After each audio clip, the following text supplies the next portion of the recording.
ಹೋಗಿ ಹಳೇದಾಯ್ತಲ್ಲ, ನಿನ್ನೆ ಸುದ್ದಿ ಹಳೇದದ. ಶೆಟ್ಟರ್ ಹೋಗ್ಬಿಟ್ರು. ಈಗ ಹೊಸ ಟ್ರೆಂಡ್ ಅಂದ್ರೆ ಬೆಳಗಾವಿ ಲೋಕಸಭಾ ಕ್ಷೇತ್ರಕ್ಕೆ ಅವರು ಗೊತ್ತಿಲ್ಲ ಎಲ್ಲಿ ನಿಲ್ತಾರ.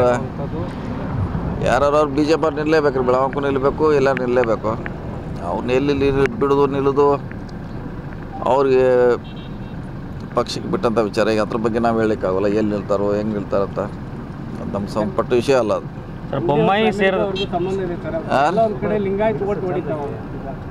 ನೋಡೋಣ, ಚುನಾವಣೆ ಬಂದಾಗ ನೋಡೋಣ. ಈಗ ಹೇಳಲಿಕ್ಕೆ ಆಗೋಲ್ಲ ಯಾರು ಯಾವ ಕಡೆ ಆಗ್ತಾರಂತ.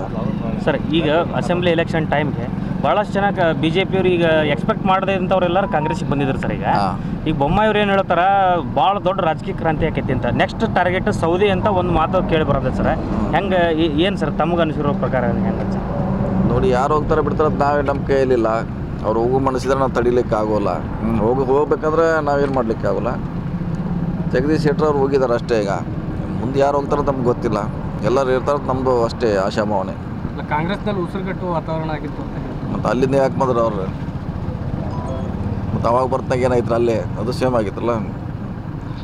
ವೇಟ್ ಮಾಡಬೇಕಾಗಿತ್ತು, ಆದರೆ ಬೇಗ ಹೋಗಿದ್ದಾರೆ. ಏನು ಮಾಡ್ಲಿಕ್ಕೆ ಆಗೋಲ್ಲ, ಅದು ಅವ್ರು ಬಿಟ್ಟ ವಿಚಾರ. ಅಂದ್ರೆ ಪರಿಸ್ಥಿತಿ ತಕ್ಕಂಗೆ ಕಾಂಗ್ರೆಸ್ ಪಕ್ಷ ಉಪಯೋಗಿಸ್ಕೊಂಡಂಗೆ ಆಗಲ್ಲ ಸರ್. ಈಗ ಇಲ್ಲ, ಉಪಯೋಗ ಮಾಡ್ಕೋದೇ ಇಲ್ಲ.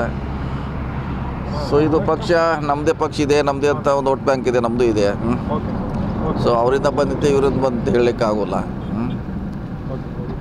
ಸೊ ನಾವೇ ನಮ್ಮ ಸ್ವಂತ ಶಕ್ತಿ ಮ್ಯಾಗ ಗೆದ್ದಿದ್ದೀವಿ, ಪಕ್ಷದ ಶಕ್ತಿ ಮ್ಯಾಗ ಗೆದ್ದಿದ್ದೀವಿ. ಸೊ ಹಾಗೆ ಹೇಳಲಿಕ್ಕೆ ಆಗೋಲ್ಲ ಅವರಿಂದ ಗೆದ್ದೀವಿ ಇವರಿಂದ ಗೆದ್ದೀವಿ ಅಂತ. ಪಕ್ಷದಿಂದ ಗೆದ್ದೀವಿ ಅಷ್ಟೇ.